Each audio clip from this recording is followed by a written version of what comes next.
Okay, good. It's 1 hour, right?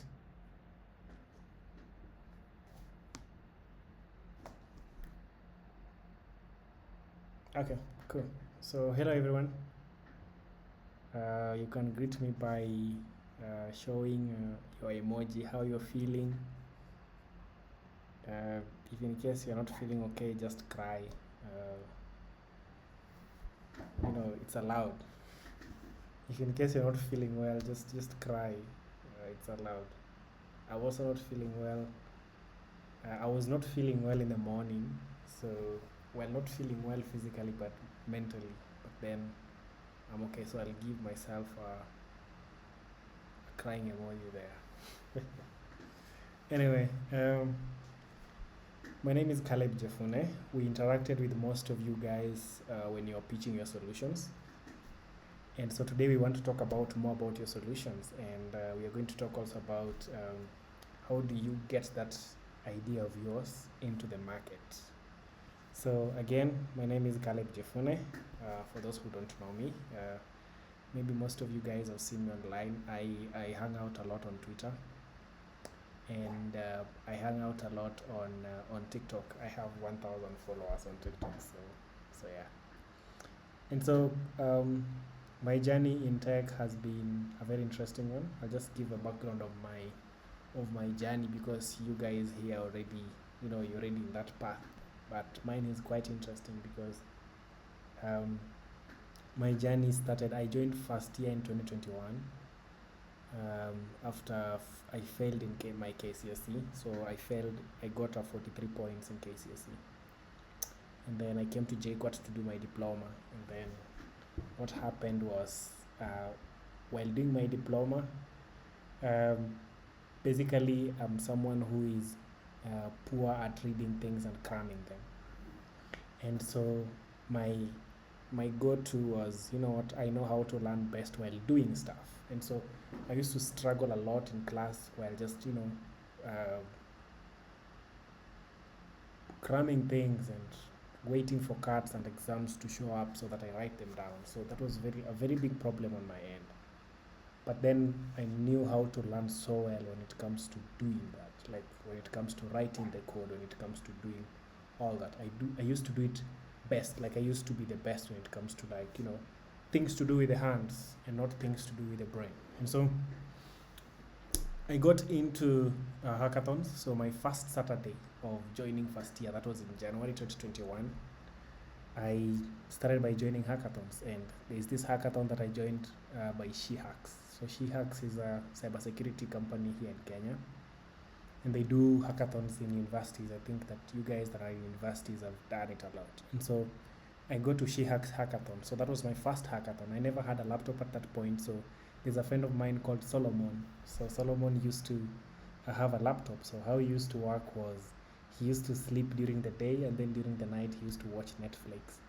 And so during the night, give him his laptop during the night, but then during the day I can go with it to class or something like that, because at that point, classes had not started so well.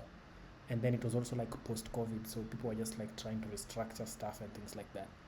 And so, I take his laptop and go for this hackathon. And then at that time, the only thing that I knew was Microsoft Word, Microsoft Excel, and all this Microsoft stuff. But then I never knew how to, write code, do anything around anything. And, I also knew how to watch YouTube videos. And so I go to this hackathon, and I sit next to Fraser. So Fraser is one of the best cybersecurity guys in Kenya right now.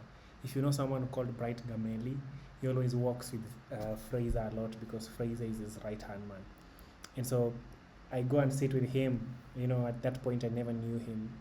And then he does the hackathon. He tells me that, because you don't know anything, what we'll do is you go and create the slides. So I'll just give you, like what you're supposed to do for the slides, and then you can go and create the slides. But I knew how to create the slides with PowerPoint at that time. And so after he's done, so he wants to check my PowerPoint slides. So I tried to make the PowerPoint slides so good, but then it happened that he never liked the PowerPoint slides, and he told me that, you have done, you have done something, but we can do better next time. And then he ends up winning that hackathon, so he's paid 100,000, and then he gives me 5,000 and says, what, so we were two people in that team, and then he tells me that, what, take this 5,000, it's something that, thank you for coming, thank you for coming. But then now in my mind I was like, oh, so you can hack into systems, so you can write code and go to hackathons and win money. Perfect. So I started going into hackathons over every single time. Currently I've gone to over 69. I think I've won over 39 of them. I think 64, I've won over 39 of them. And so the fact that I used to go to hackathons, it used to teach me a lot how to, write software, how to hack into systems. But that time I decided that I don't want to hack systems anymore, because I'm someone who is a creative person. I want to build rather than break. And so, I ventured into software full time. And so I'm a self-taught software engineer. At the end of 2022, after I was about to finish my diploma, I decided to quit and, went and started hackathons full time. At that time, I used to work a 9 to 5 in a company called Proxima. Before that, I think I worked for a company from abroad, whereby we were just like building basic websites for people. So it was just like a consultancy. And then it happened that I leave that job after some time, go to Proxima AI, where we were building AI chatbots at that time. That was just near like when AI came, at that point, whereby we were using GPT-2, if you guys know GPT-2, GPT 2.5 and things like that. And then I go there, become one of their best one of their best software engineers. After 10 months, I drop out, say that it's enough for me at that point, because I was learning the same thing over and over and over again, and I needed a new challenge. And so I kept on hopping from one job to another until I felt that, it's enough. So after that, I go to a company called Schindler. Schindler is a company that deals with lifts and escalators. I know you guys have seen them. So we go there to write code for IoT, how those lifts move up and down in all buildings. If you guys have interacted with C, C++, VB.NET and things like that, you know what I'm talking about. And then now I sit down and say, I have done everything, because in all the places that I used to go, I used to become the best software engineer. I end up being the lead engineer, and then I quit, because I'm going to learn the same, like it's learning the same thing over and over again. There's nothing new that I'm going to learn here anymore. So, I quit to go and do something different and things like that. Then now it happened that I take a few friends of mine and say, since we are good in hackathons, what about if the products that we build in hackathons, we actually turn them into real products? So that is actually now why we are here. So we are moving our products from, when we go to a hackathon and we win that hackathon, what if we can take that product and then change it into a real, that idea, and change into a real product in such a way that we are bringing in people from, one of my best talent is to spot good people to actually work with, people who are technically good and people who want the best for themselves technically. And so I bring people together, we go to a hackathon, we win the hackathon, and when we already win that hackathon, we take that money and then reinvest it back to building that same product in the company. And so that is actually how we did things before. So win a product, win a hackathon, take that hackathon, bring it into a company, start building it as a product, and then pushing it out there for people to actually use. And so we went like that for some time. I remember immediately one of the hackathons that we won at that time, we won big money. Like we won it was close to like 1.5 million Kenyan shillings. We took that money, reinvested it back into the product, and built it and pushed it into the market. And so that is where my technology journey started out. It started in hackathons. It started with me wanting to know more. It started with me wanting the best for myself, because I knew that school is not my thing. I came to school to meet people, And after I felt that I've met enough people in school, I was like, you know what, let me go out there and meet more people. And so that is actually how my hackathon journey started, and actually how my tech journey started. So far, I run a company of 16 people. We have products around, like you have products around, most of you guys are using some. And we have a lab whereby we just test. So because we are people who are testers, we test things faster. So we have a lab in our company whereby we bring in an idea, or it's one from a hackathon, we bring it together, put it into there, and then we build it out of a product. So it becomes a product, and then we push it to the market. When it becomes successful, it goes and creates its own company, so that it's a portfolio company just inside Bricklabs AI. So that is actually how we structure things. And so far so good. We have built a lot of products around hackathons, around user problems and things like that. And recently we also just started investing in putting money into startups that we feel that are doing the hard things that are actually going to change the future. And so, for example, if in case your startup is here and we feel that this startup is going to be a big startup in the future, we can invest time, we can invest energy, we can invest our networks, we can invest our money, we can invest our tech and all those things, and so that we actually push to make sure that it's on the next level. Apart from that, we also have an incubator for startups and things like that. But anyway, the reason why we're here, so from startups, from your idea to a real impact, to an impact that you have actually wanting to have when it comes to Hult prize or at the end of the day. Good. And so when you're coming up with your idea, let's start from idea stage. So we have ideas. Everyone has ideas. And throughout the time, we are going to talk about all the strategies that you should use to get more distribution, get more users and things like that. So everyone has an idea. We are in a world where someone can go into ChatGPT, generate an idea without even minding that ChatGPT is not a Kenyan. It's trained with United States data, but then it's still getting to be trained using the African data and stuff like that. And so nowadays, ideas are everywhere. Everyone has an idea. If you go and ask my grandmother, if you go and ask my grandfather, if you go and ask everyone has an idea.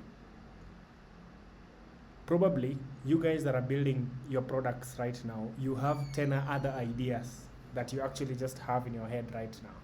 And so ideas are everywhere. But then we want to look at what is execution. We want to look at what is distribution. We want to look at what is go-to-market strategy. We want to look at what is customer profile. And so everyone has an idea. Perfect. What do we do next? So you get an idea. First, you should not approach it from an idea side. What you need to approach it from is a problem side. Where is the problem in the market right now, and how can I solve it? How do you get problems in the market right now? Most of you guys have faced big problems that I saw one of you guys was trying to solve the problem of sanitary towels or pampers or something like that, why they were trying to turn that into soil, so that into something like a fertilizer, so that farmers can use. You see, that is a problem. You can see that we have big landfills with all these things, but then it's actually dangerous to the environment, and so that is a problem, and that is a problem that actually needs solution. Someone was building on mental health. Right now, Gen Zs need help. And so you have seen that problem in the market, or you have gone through it as a person, and you have brought it as you're bringing a solution for it. I build in mental health. I have built in mental health for close to 2 years now. I lost my girlfriend in 2020. I got heartbroken in 2023, I guess. And then in the same week, I lost a friend on suicide. And so all that is a problem that I got. But then now the solution was, the problem, let me extend the problem a bit. The problem a bit was finding help at that time was hard, because therapists have their best clients from 5 p.m. to 8 p.m. And so you who is a 9 to 5, you actually have to choose a time during the day. And then you're talking about therapy being very expensive. You're talking about, 3,000 Kenyan shillings. 3,000 Kenyan shillings, if you go for 10 sessions, that is 30,000 Kenyan shillings. 30,000 Kenyan shillings is how much you can pay a software engineer entry level.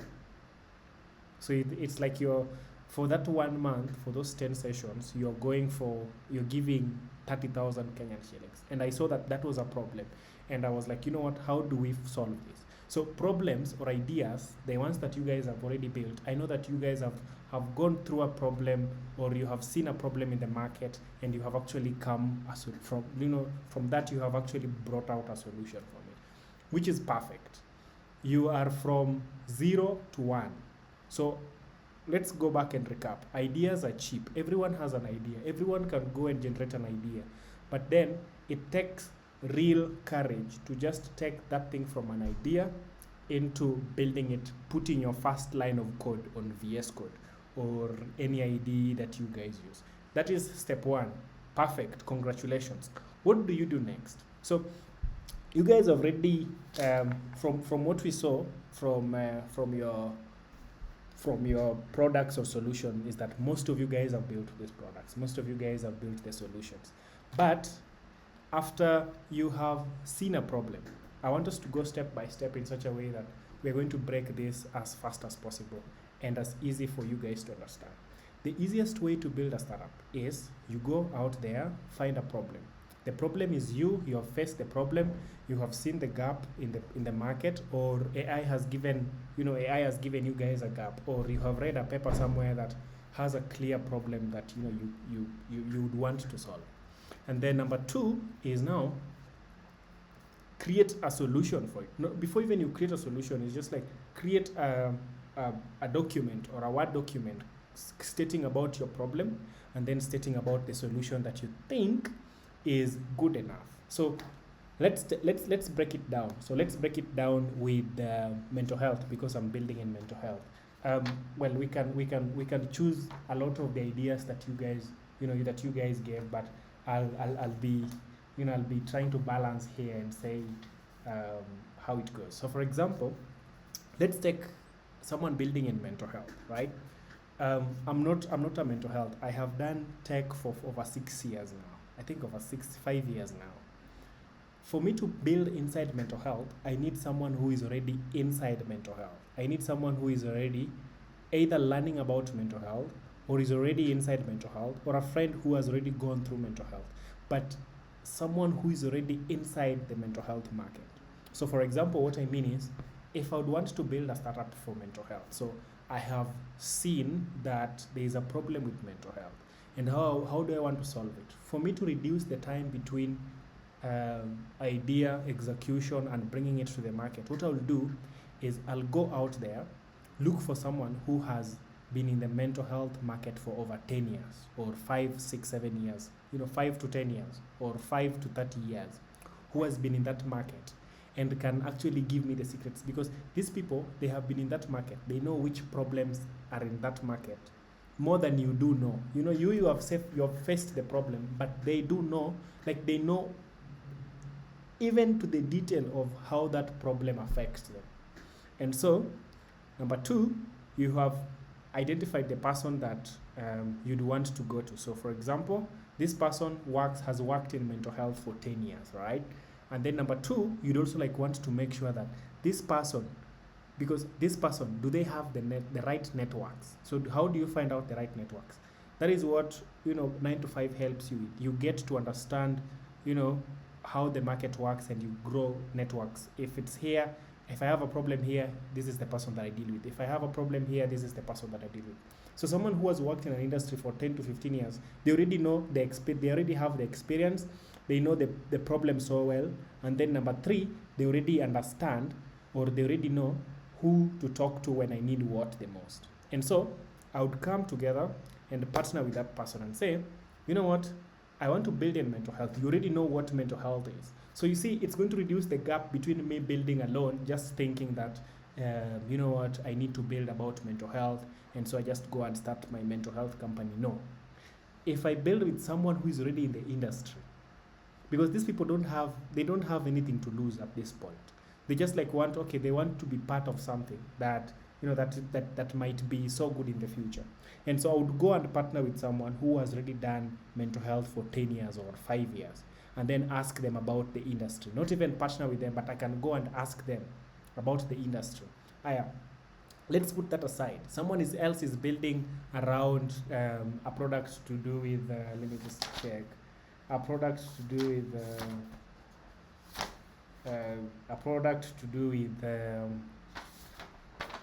food security. Food security. What about going to talk to 10 farmers about how they store their food? What about going to talk to 10 doctors about how they treat people? What about going to talk to 50 people, 50 Gen Zs on how they take care of themselves? What do you like? The idea here is try to shorten the stage from idea to to writing that first line of code by actually talking to people, because when you talk to people, you really know if this is a problem. Maybe you're solving a problem that is not a problem. So you think that there is a problem out there, but that is not really a problem. So you want to make sure that you ideate, like the idea, you validate that idea, that is this really a problem that people are trying to face.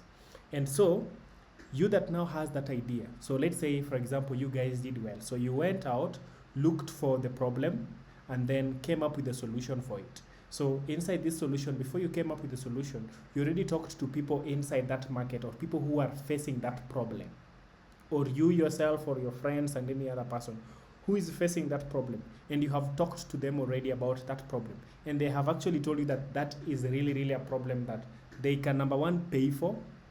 Well, everyone wants to make money with their softwares, or they really affirm that that is a real problem that they actually go on with every single day.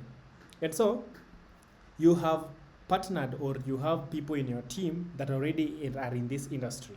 It's going to save you a lot of time, because let's take an example. So I'm supposed to go and build mental health myself. It's going to take me 3 years to understand how the mental health market works.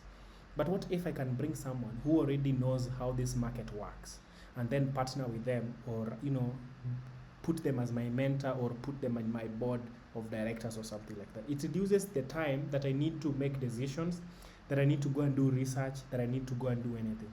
So if in case you're here, I know you guys are already building, try to look for someone who has already been in that industry, whether it's manufacturing, whether it's water, whether it's in energy, whether it's in agriculture. Try to look for someone who is in that specific industry, and then try to look for people with 5, 6, 7 years, 10 years of experience who already understand that industry. They're going to help you to reduce the time that you need to put together to actually build that startup. And so don't wait until you are 3 years in, or 4 years in, or 2 months, or 6 months in. Go and look for those people now. And where do you find them? You find them on LinkedIn. So let's say, for example, you are building on mental health. There is a search on LinkedIn where it says that search by name, search by industry, search by about, or search by something. Just go and put their mental health. It will bring you everyone in mental health. And if you're building in Africa, try to look for people from Africa. They're the people who understand the problem. If it's Kenya, try to look for someone who is in Kenya. Technically, logically, it makes sense, rather than looking for someone who is abroad that doesn't understand the real problem that we actually have. The reason why I'm saying this is there's a friend of mine who went to a hackathon abroad, and what they do, they were doing with the whites and every other person around there. So these white hackers, they just did the simple projects. But then when this friend of mine brought in a very hard African problem, they were like, hey, kumbe you guys in Africa always go through such problems. And so they don't understand what type of problems we actually go on with. So it's easier and better and logical for you to just bring in a Kenyan to actually help you out. That is going to save you time when you're building. And so the first thing that I would want you guys to go and do right now after this meeting is go and look for a mentor, or go and look for someone who you can partner with, or who you can have in your board, or who you can just have as an advisor. Someone who has been in that industry for over 10 years, or 5 years, or 6 years, or 20 years or 30 or 50, so that it helps you to make decisions. Because most of the time, we startup founders think that we know it all. We know it all. There is no one that knows this thing how we know it. But then we don't know anything. It's the market that knows it all. So you go there, find that person, bring them in your team, build this thing together. Good. Let's continue. So you have gone out, you have found a problem, you have brought in someone, and then now you want to build a solution. So building a solution is what we call execution. So when I started, I told you that ideas are cheap. Everyone has idea. Everyone has an idea. What sets everyone apart is execution. Execution is, how are you going to take that idea from point A to point B? Good, you already have your partners, right? After you have your partners, how are you going to take that idea from point A to point B? That is what is execution. Apart from taking it from point A to point B, how are you going to take it from point B to C to D to E to F to Z? That is what is called execution. And when you're building a product, or when you're building a startup, you want to build it with your friends, people who can be there with you 2, 3, 5, 6, 7 years, 9, 10 years. Because the team that you build right now with this type of businesses is what is going to determine how successful you're going to be in the future. Because look at it this way. So I know most of you guys are building this thing with your friends, and so it's actually easier for you. But I'll try to explain further on that. So you want to build a company with people that are your friends, that you can trust, and also that can be there for you, or you can leave something to them, and you definitely know that at the end of the day, this is going to be fixed. People who are trustable, people who can stand up for you and things like that, in such a way that when you're 5, 6, 7 years in this, you can still go back to your friendship and check out what is happening. And then when you're building these things, make sure that you have contracts put in place. We are friends, but when it comes to business, we have to go the formal way. So I know most of you guys don't have contracts put in place here. But when you're building these things, make sure we are friends, yes. We want to solve a problem, yes. This is the first time where you have, the conversations of how much do I own in this business. This is the right time, because when you just build and continue, and then the business starts growing perfectly well, and you guys come together that now we want to see who owns what and who owns what, you're going to have a very big challenge. It's going to be a problem. It's one of the problems that I faced as a person, because I just brought in my friends together and told them, come, let's build something together. And then when it started picking up, they were like, oh, so since I'm putting in 100%, I want 60%. Since I'm putting 20%, I want 10%. Like, those crazy idea things. And so right now, I'm talking about team, okay? Right now that you're building this startup, make sure that one of the things that you have in mind, or you have in check before you continue after this meeting, is put in contracts. Contracts where 3 of us, someone owns 30%, this person owns 30%, this person owns 30%, and then the 10% that is remaining, we either leave it out for our investor or something like. You don't have to go and register your business right now, but you know what?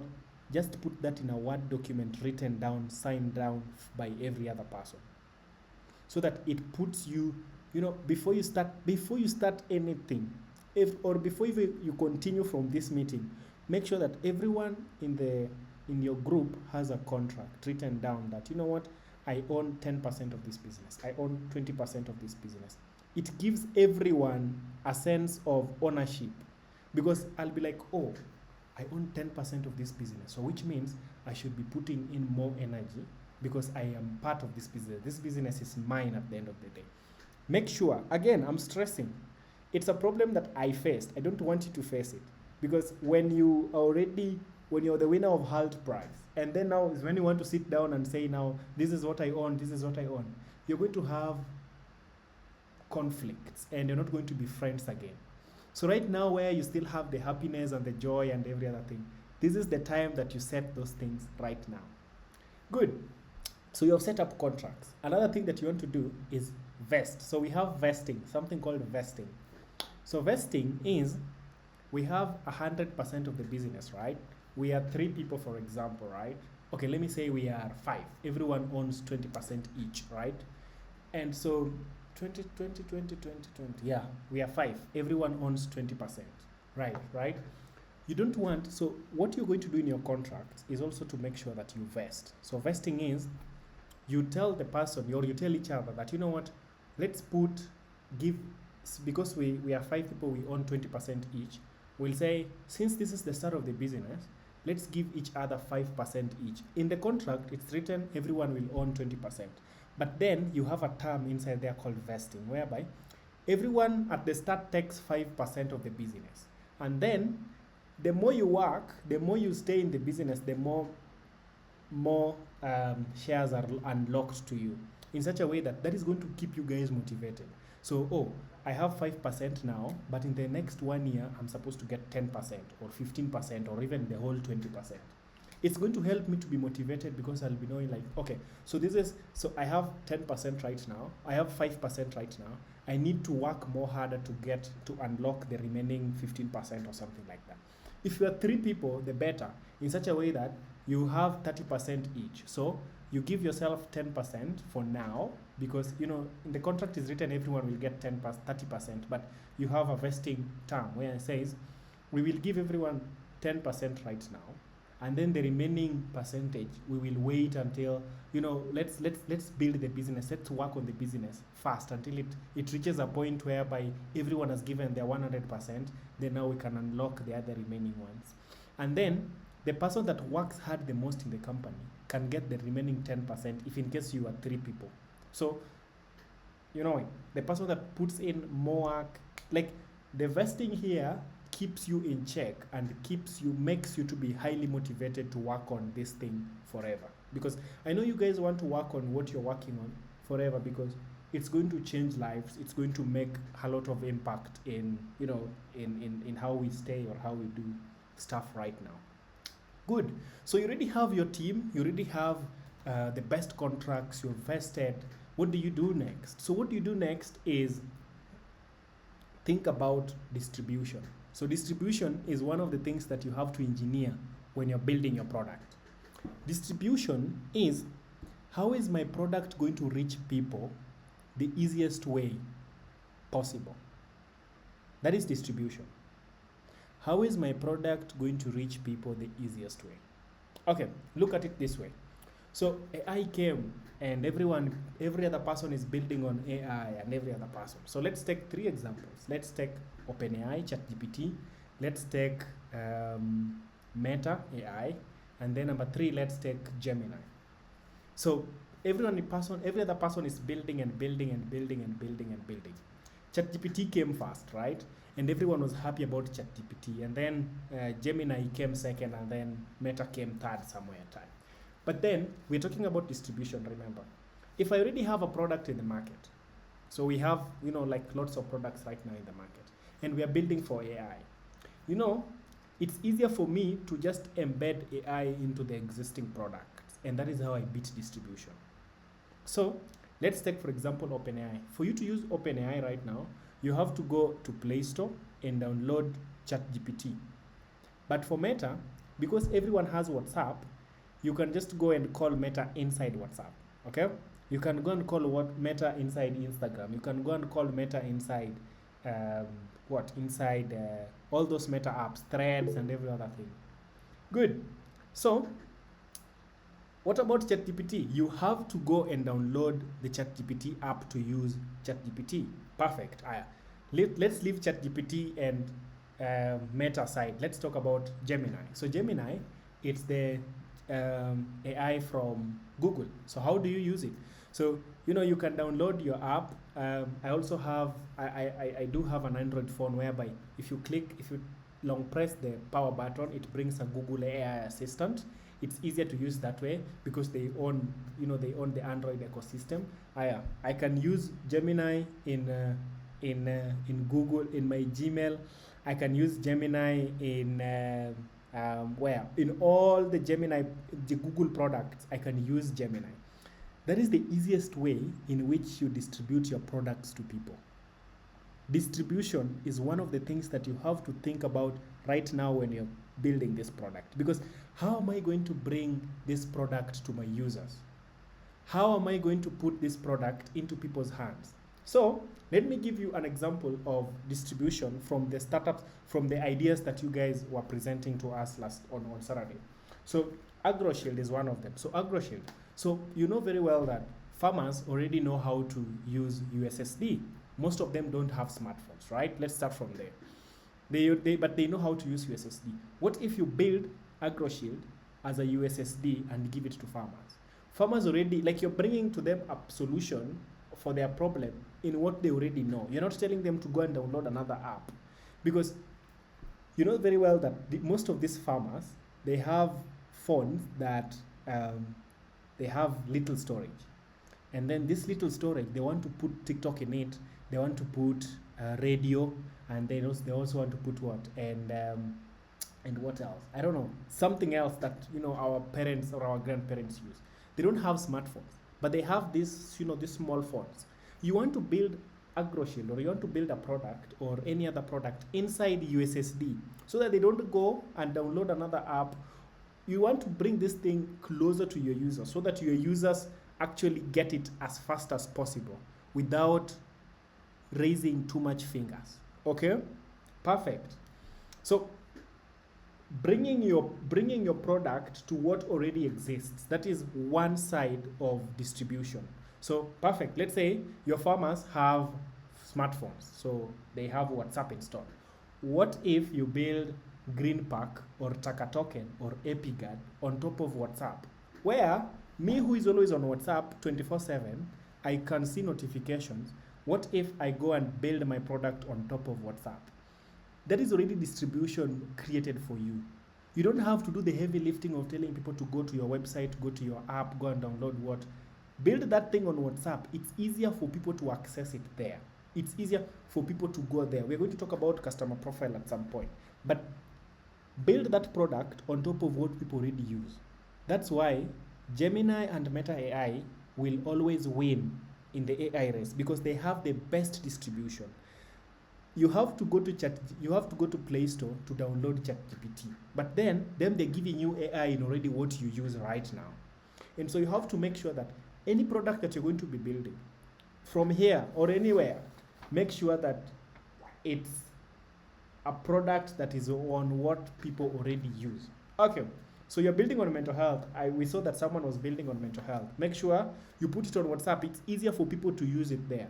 Our first over 1,000 users, we got them from WhatsApp, because from WhatsApp days where all our users were at that point. So we never had to do a lot of writing of code and things like that. We just put it on WhatsApp and every other person was using it. So distribution, how your product is going to reach your users the easiest way. Okay, perfect. So you already discovered how to do distribution. Now, how do you charge your customers if in case you're not building an impact project app? So how do you charge your customers? Most of us know that you have to do subscriptions where people pay per month, and people do what? Brother, those things don't work in Africa. People will not pay you per month based on this type of industries that you guys built. Because I've been in this industry for close to 4 years now. I've built products for close to 4 years now. And people in Africa don't pay for subscriptions. They will use another email and another email and another email. Okay, you guys use bolt.new to generate your front ends, or whichever place you used to, you went and generated your idea. 100% of you, okay, 99% of you never paid $20 to actually go there. Like, pay and then you use it forever. You just had to move from one email to another, but just to make sure that at the end of the day, your idea is built. And so people don't pay for such things. So we need to rewire out how people are going to pay for our products, okay? Don't put subscriptions. Put subscriptions for people who have the money. From our side, people who pay from subscriptions are people from out of Africa and not inside Africa. So for Africa, we have to rewire how we want to do things. Number one, how you'd want people to pay for your app is, number one, put tokens whereby people pay for what they use. So for example, if you put your Taka token, or let's say Green Pack on WhatsApp, for example, or AgroShield on WhatsApp, you tell the farmers that if you want to get this type of help, you have to pay 10 shillings. And so they pay 10 shillings and use it. After that, you don't charge them. You only charge them when they use it. Okay? So you don't tell them that, you pay 10,000 shillings per month, so that no, it won't work. People won't pay. They'll always be keeping on changing numbers. Oh, tumetoka hii WhatsApp tunaenda ingine, tumetoka hii tunaenda ingine, those type of shenanigans that we all do. I'm also a victim. I was a victim back then. So you'd want to rewire how you charge your products. Number one, we said charge them on users basis. Number two, you want to charge them on what else? You want to make sure that your app is something that money passes through. So that is one of the easiest way to build a product here in Kenya. Build an app that money goes through. You're going to be always ever in money. Whereby where money sits, you're always going to ever be in money. So for example, you're building let me say MagiGrid. Yes, you're building MagiGrid. How do you want to charge these people? You want to make sure that you build your app in such a way that people can deposit money or people can withdraw money from, so that you play around with the transaction costs. They know that they get it for free, but then at the end of the day you charge them transaction costs, so that they know, in their minds they're like, this thing is free. But then if M-Pesa charges 2 shillings per transaction, you will charge them 5 shillings or 6 shillings or 10 shillings per transaction. So you want to be in the middle of how money passes through. If in case you're building a product like that, whereby you'd want people to deposit money to use something, or deposit money or something like that, where money goes through, you'd want to charge them. You make it free, but you'd want to charge them a lot on that. Number three, which is the best way that I would expect all of you guys to go through, is strike a deal with a telco. So you go to Safaricom and tell them that, I have this app that I want that if people are browsing it, we want to make sure that people use 20 GB of data, but then 20 MBs of data. But then, so let's say for example, the WhatsApp. So, Flutter Finance, you can work on Flutter Finance. I think look at how that transaction cost works. It's going to help you a lot. And was it Flutter Finance? Yes. Good. So let's talk about the one whereby we are talking to telcos. So there's the one that had Green Pack, right? Green Pack. So you'd want people to go to your app or your website for free to get mental health help, right? But then you'd also because Kenya is still hard to get people to pay stuff. So what you'd want them to do is go and strike a deal with a telco. Tell a telco that, this app, the standard rates for Safaricom to browse an app is, let's say for example, 3 MBs per minute. You go and strike a deal with the telco and tell them that, this app of mine, I want that people to spend 10 MBs per minute, so that the remaining 7 MBs, we do a split share. So, you guys will take 3 bob, and then I'll take the 7 shillings. That is another way for you to actually get money from your apps without actually charging people to use them. So try to rewire and try to think around how you're going to bring about that works. Lastly, or second last, we are going to talk about customer profile. So leave alone that. So now we are coming to customer profile. So you want to now go to the market. How do you get that customer? So how do you get a customer? You draw a customer profile. A customer profile is 3 things. Number 1, who is my customer? You ask yourself that question. Number 2, where does my customer hang out? Okay. Number 3, what is the easiest way to find them? So I'll take an example with mental health, because I'm into mental health. So I'll take Green Pack and say, who is my customer? Okay, before I go to Green Pack, let me give you an example of WorldCoin. I know most of you guys here used WorldCoin. So WorldCoin came down and sat down and said, who is our customer? Who are we targeting today? And they said we're targeting students. Perfect. What is the best way to find our students? Okay, where do these students hang out? They hang out in schools, they hang out in um, uh, events, they hang out in, different places, right? Where students hang out, in universities and things like that, and institutions. What is the easiest way to get a student to use your product? Is give them money, because every other person is broke, every other person is looking for the next money to actually use. That is how they engineered their own customer profile. So you also want to put yourself inside that shoe. Who is my customer? Where do they hang out? What is the easiest way to find them? Okay, so we are building Green Park. Who is our customer? Our customer is anyone that goes through mental health issues with stress. Perfect. Where do they hang out? Well, they hang out in schools, but then I can find them on WhatsApp, right? What is the easiest way to find them? The easiest way to find them is to go and put myself out there and tell them that, you know what, we will give you one free session and then the other sessions you pay for. That is a better way to entice them. Okay, perfect. Let's talk about another person. Who is our customer? So let's say, for example, people who are building with Chakiba. Who is our customer? Our customer is, I think Chakiba was the one who was dealing with foods. Who is our customer? Our customer is farmers, right?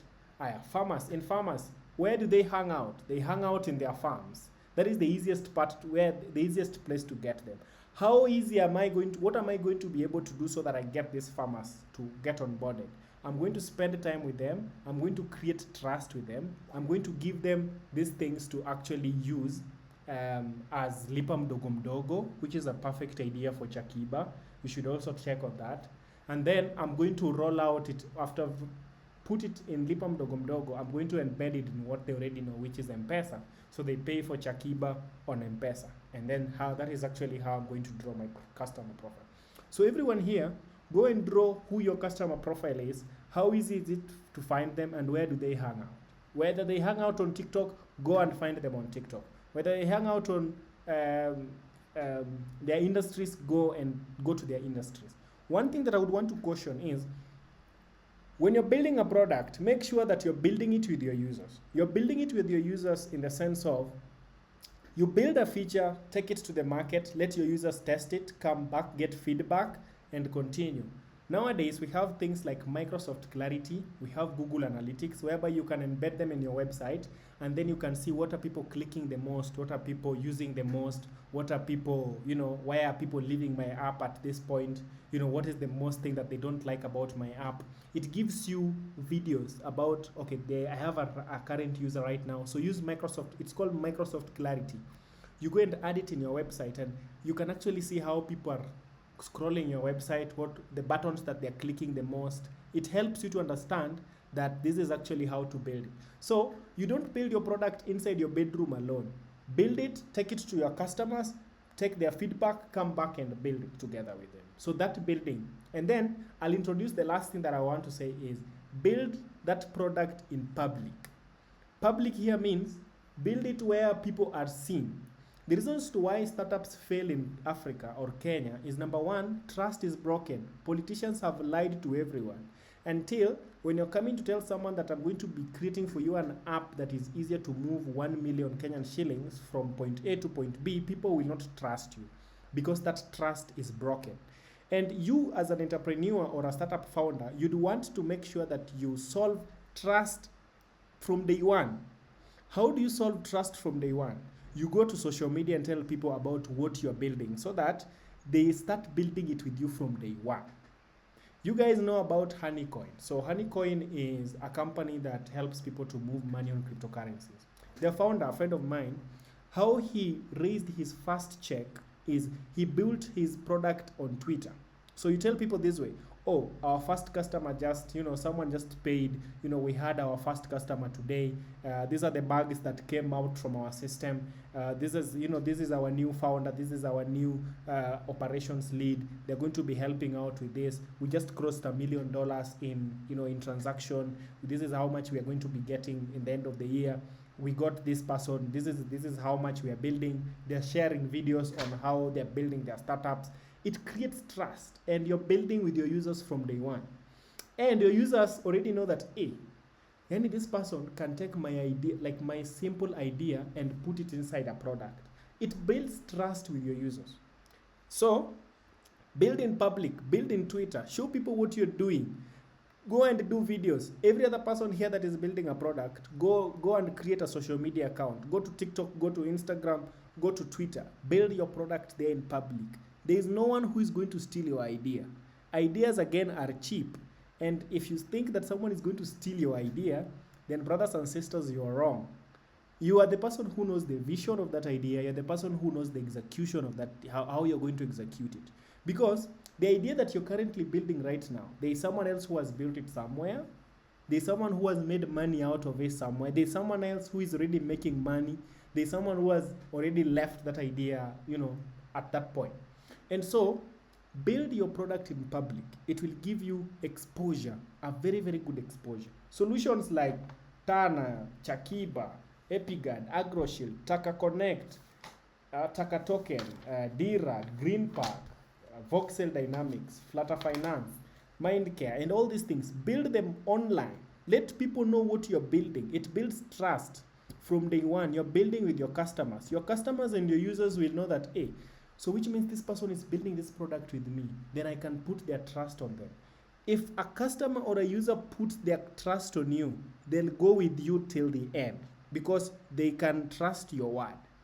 And so if you're building your product, make sure that you put all those things that we have talked about in check. Perfect. Anyone that has a question?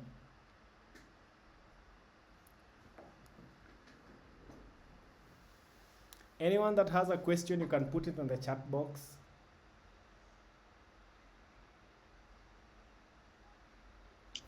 Hello.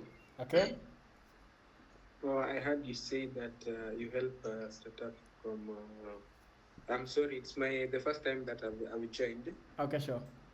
The last meet, I wasn't there. I think I missed time. I heard you talk about you can help, someone from the point of ideation to the product, Okay. and also kind of connections with the VCs and all those. Okay. Now I have this product that I've been working on for quite some time, and at some point I think I came to your inbox on WhatsApp, and then it seems like I disappeared again. Yeah, even I have been quite busy. I went back to the development.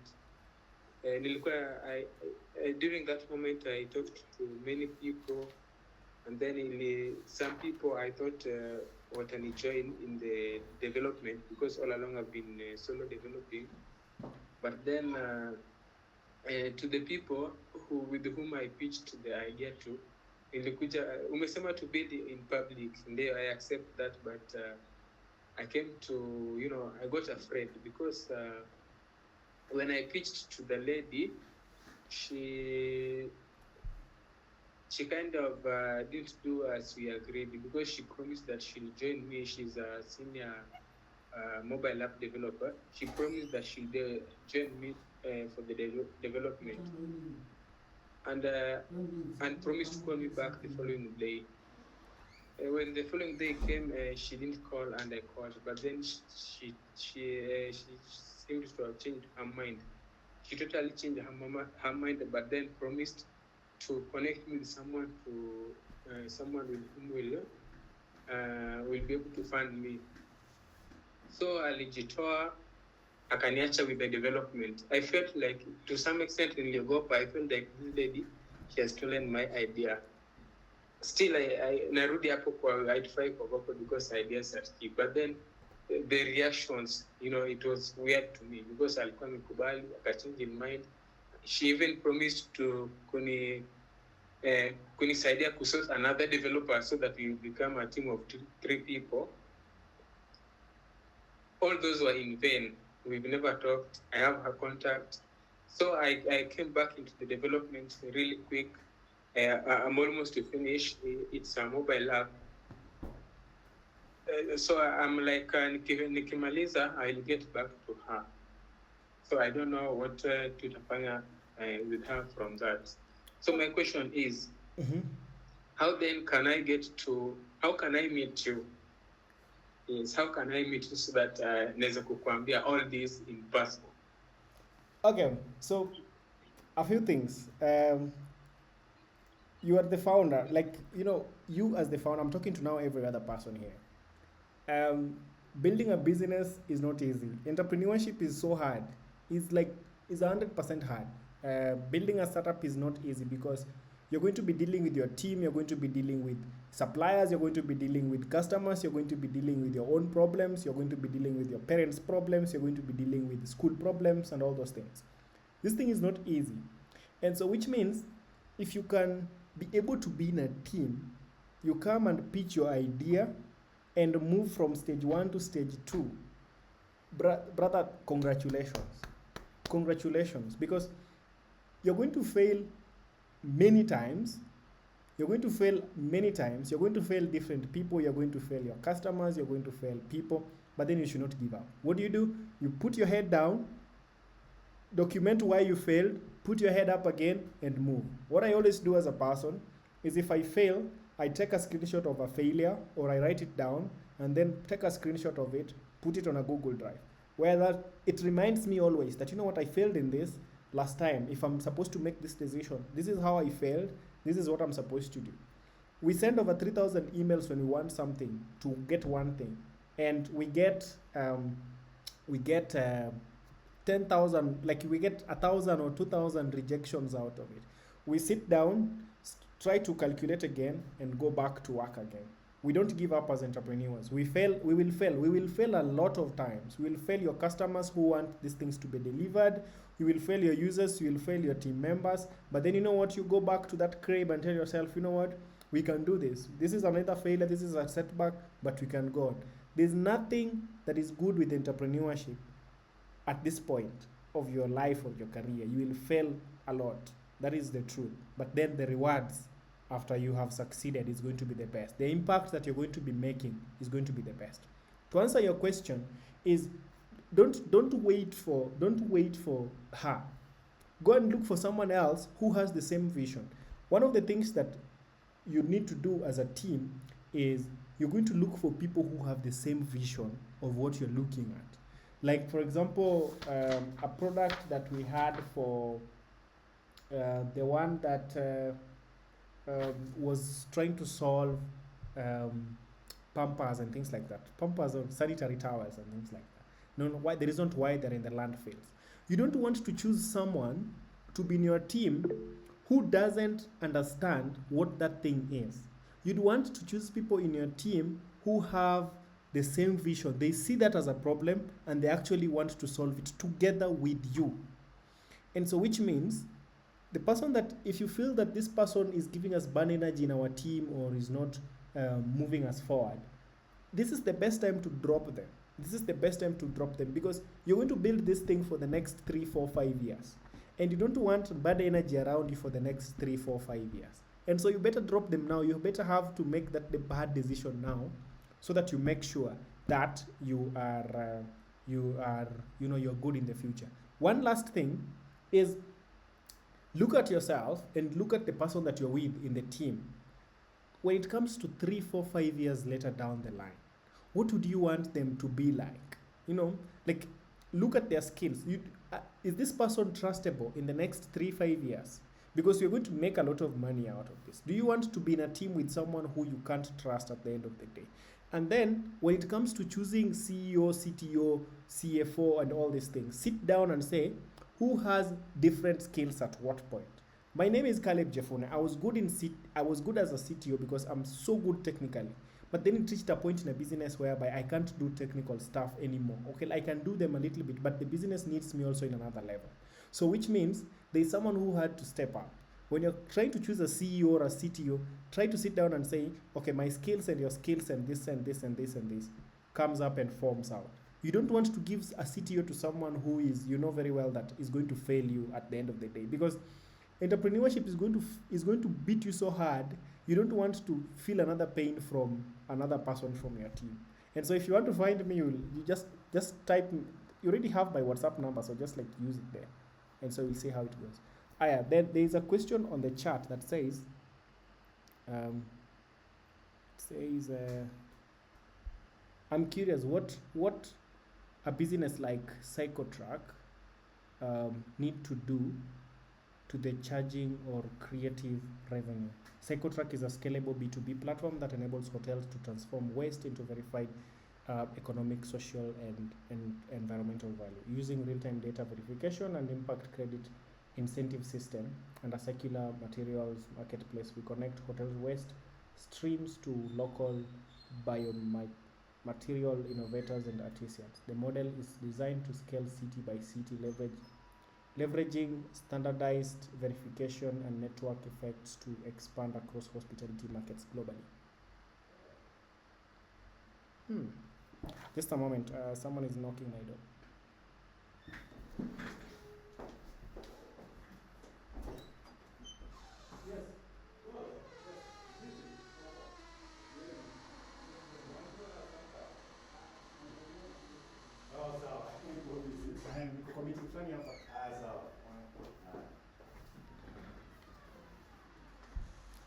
Good. So I think how you're going to be able to charge this is to create revenue is when you.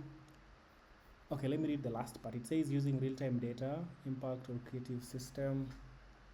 How do you do this?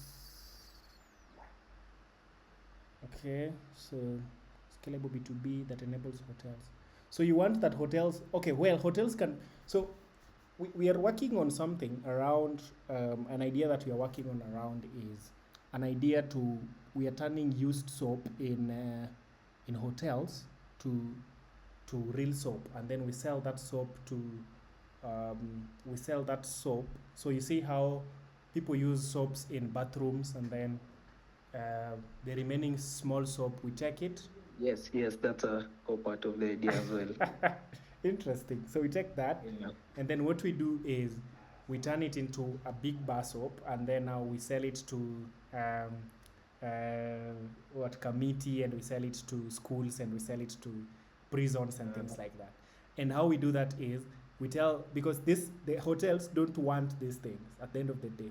So what we do is we come in between them and say that we will give you 2 shillings per remaining soap. And then what you will do, because now you want them to collect them for you, so that you don't go and start searching their dirty stuff. You want them to collect them for you. And so tell them that we have, we want to collect this thing, but we're going to be paying you for them. And then from our end is what we do is we are going to be making the soap, and then now we are going to be selling them. So we are going to be making money from selling them, because you're going to be selling them at a cheaper price, and you're going to be selling them in bulk, because for you to make bigger money, you have to make, you have to sell them in bulk.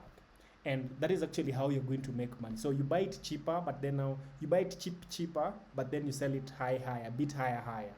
So I think that is actually how you're going to make money when it comes to waste, when it comes to B2B connecting people like this together. And this market is huge, and it's a very good market, because we have many hotels, we have many waste, like we have too much waste that is out there from hotels, schools and things like that. You can take that waste and charge it for that. So that is actually how you can make money around that. Thank you. We can also talk about more about this later. Any other question? I think timeout is running out here. Any other question? Caleb, my name is Brian. Yes. At Price OC Secretary.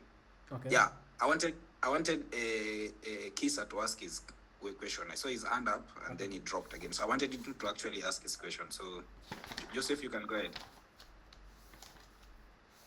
All right, thank you so much for this opportunity. So I'm Ekisa Joseph from University of Eldoret. Actually, my question relies on directly or indirectly tackles the side of idea, how to protect your idea, and the market side. So the first question goes like this. Now, assuming I have this product and I am currently in ideation, then I've pitched to several maybe investors or people who have money. I want them to help me or assist me to develop this. So after approaching them, some few months I get are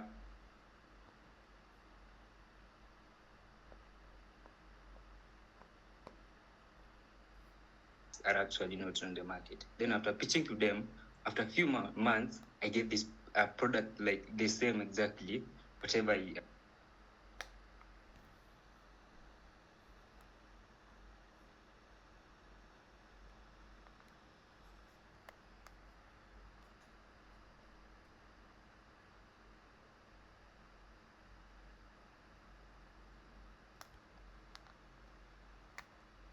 Did I lose him or everyone lost him? Hello, are you getting me? I think we lost you hapo katikati. All right. Okay. The idea is that in 2024 we came up with a product, basically an app that help farmers in general to calculate carbon stored in plants, or in plants. Mm-hmm. So we pitched to investors. Some of the investors, they promised us, but in return they didn't give us something. Then after some few years, we found very many platforms like this after pitching to investors. So that means, by then we didn't patented or rather protected the idea. So we found the idea in the market. So our idea died like that. Then on the marketing side, I think the marketing side is one of my problem. For this case, AgroShield 360, because I've tried to reach some customers. So I just want, it's just maybe I just want to clarify for me the best way for me to market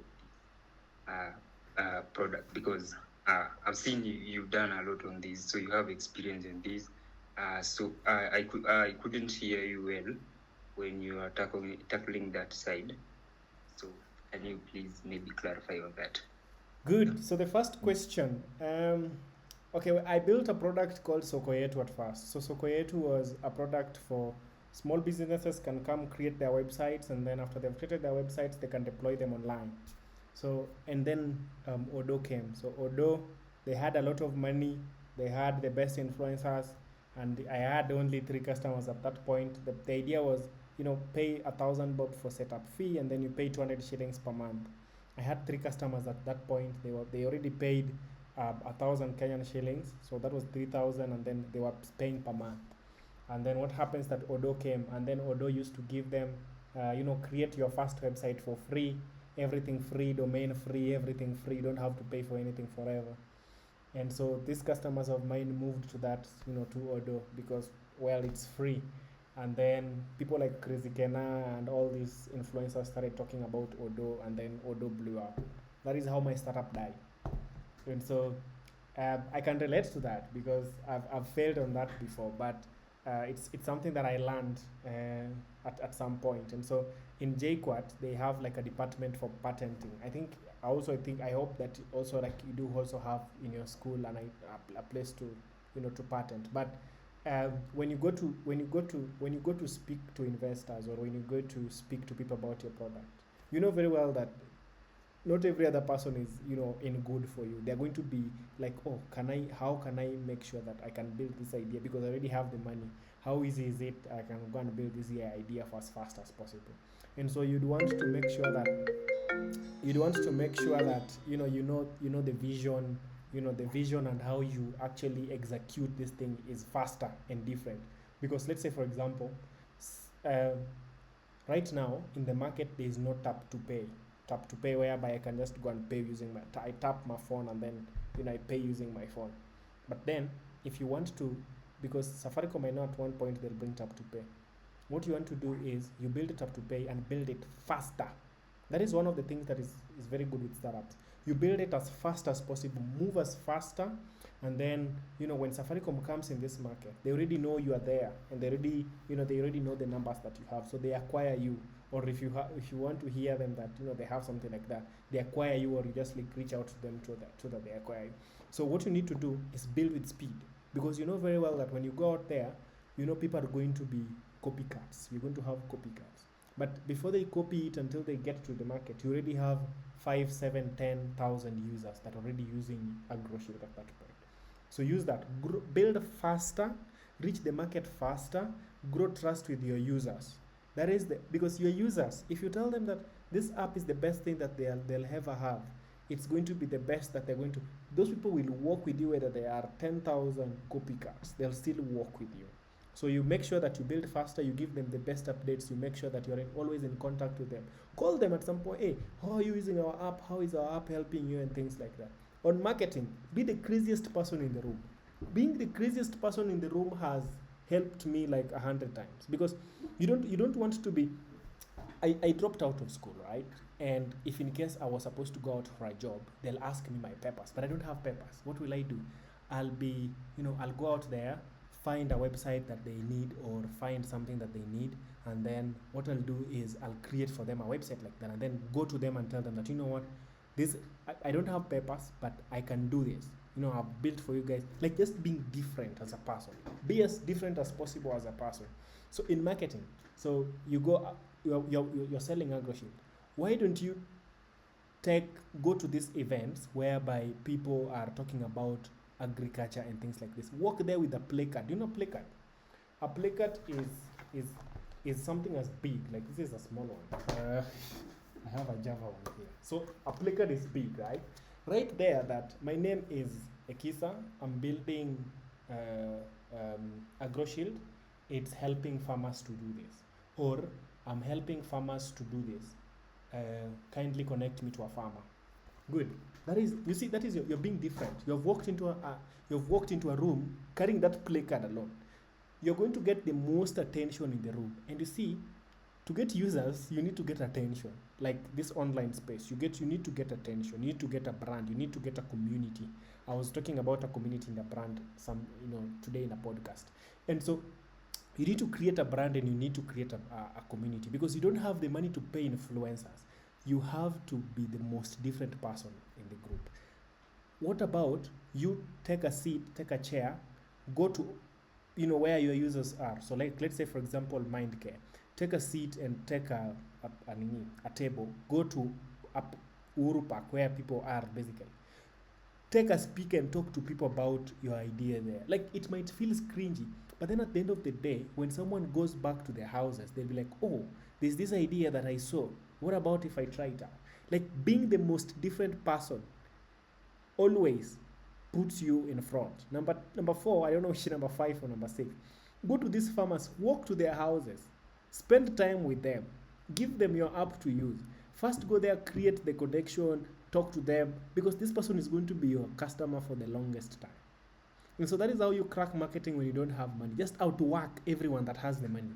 Outwork everyone that has the money when it comes to marketing. Go big in on things like just being different. Today, create a placard. Tomorrow, let people know what you're building. Go out there, speak about it, create social media posts, put them out there. Let people know what you're building.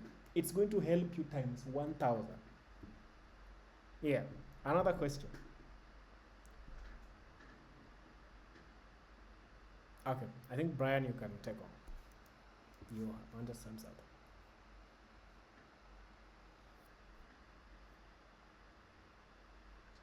I don't know whether there's any other person that had a question. I think my concern was with Ekisa, and he has asked this question because at some point he dropped his hand. So I think, I don't know whether you are done, Caleb. I'm done. I think we can take some questions from the teams. We can keep those questions coming. Just feel free. You can turn on your mic, or you can raise your hand. You can put it in the chat. Maybe in the next 10 minutes, we should be done. Caleb, we can borrow your 10 minutes. Okay, sure. Yeah.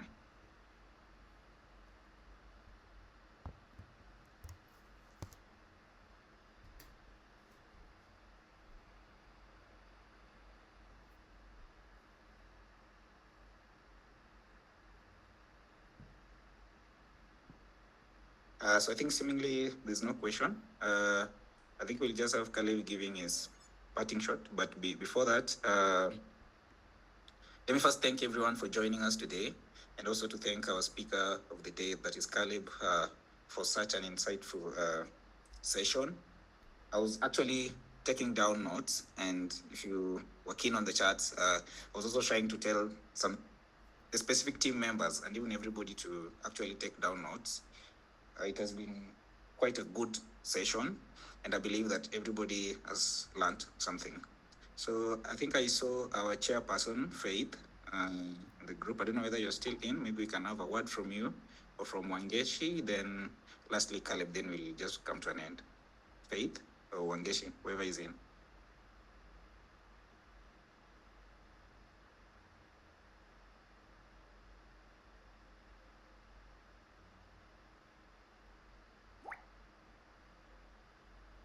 Okay, I thought our president was around, but since she's not here, mine is to echo what Brian has said.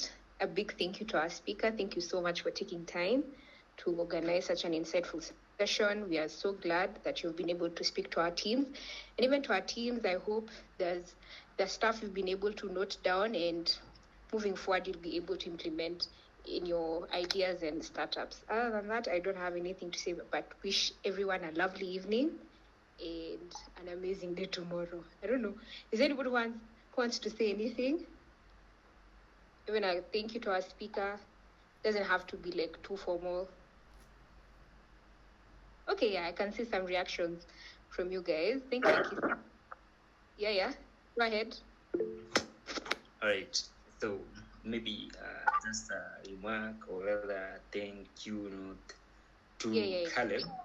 Caleb has actually the journey of Caleb actually go hand in hand, or rather like they zinashikana, they like ikono handshake na my journey. So I'll actually give thanks to Caleb for that insightful moment, and actually I'm hoping for the best. Thank you so much, Caleb. God bless you. You're welcome, man. You're welcome.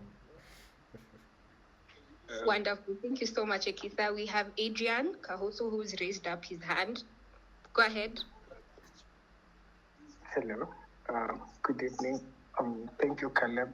That was a really good session. I do have a question. After we've done the quarters, for the projects that we presented in the quarters, are we expecting a list of projects that are proceeding to the semis? And if we're expecting that list, when should we expect it? Oh, Brian, you can answer that, or Lydia.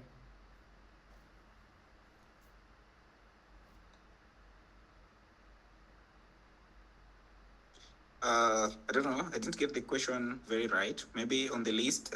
Adrian, would you like to clarify? Is it on the scorecard, or maybe what happens next? I think you will clarify that so that I answer it well. I think the best way to put it is what happens next, a clear description of what happens next after we've completed this first session of quarters. Okay, thank you, Adrian, for that question. I think I got you right. So what is going to happen next is these boot camps. I think if you're keen, on Saturday we have the quarters, and then we are having also a boot camp today. So what we have basically done today is that Caleb was one of the judges on Saturday, and the things that he has talked about is some of the things that he was able to see and had an opinion on what happened on Saturday. And he was taking us through on how well we can improve, and I believe we have had a good session. So next, we are going to still have some boot camps, then we are going to have our semis, then finally the finals. So we are trying our best, because as the organizing committee, we would love to meet these teams physically before the finals. So we're still working around the clock to ensure that everything remains in order. So I don't know whether there's any other person that has a question before I give my final remarks, then back to Karim. After, I guess all teams that presented in the quarters are also going to present in the semis.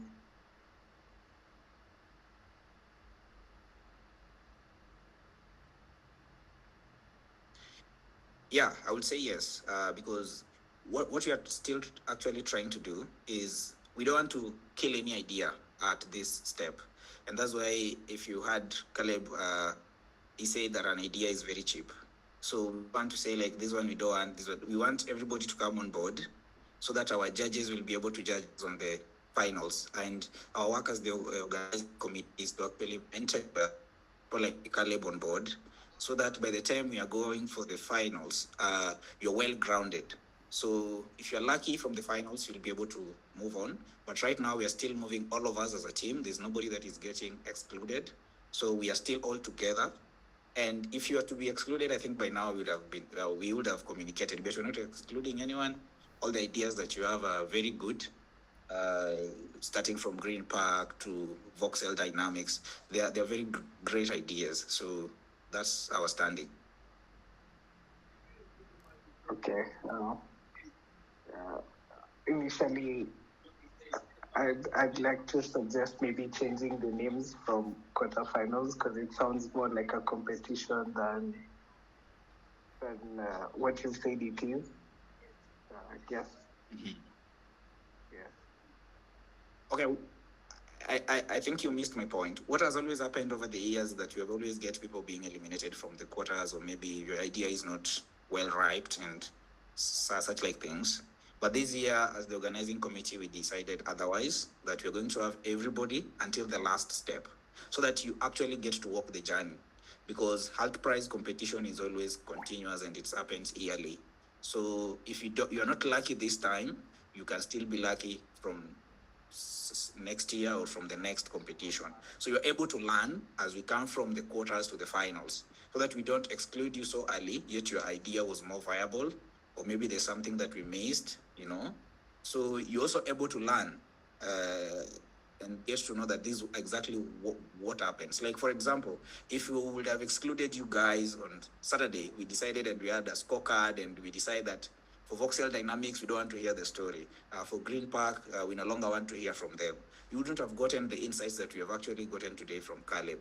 So that is the reason we are having all of you until the finals. I don't know whether that is well answered, but we'll actually see if we can change the names. But that is how things have been over the years. But this year we decided differently. We want you to have that experience and feeling until you reach the finals. So I don't know if there's any other question, Adrian, or any other person. I know we are in Caleb. So maybe just to finish, on Saturday, we missed some teams. Some of you decided to actually disappear. And we don't want you guys to get afraid. So if you know you didn't present for the quarterfinals, don't be heartbroken, don't run away. We still want you on board. And for the guys that actually got an opportunity to present last Saturday, please keep in touch with me and also in touch with other OC members. We're going to have a physical bootcamp.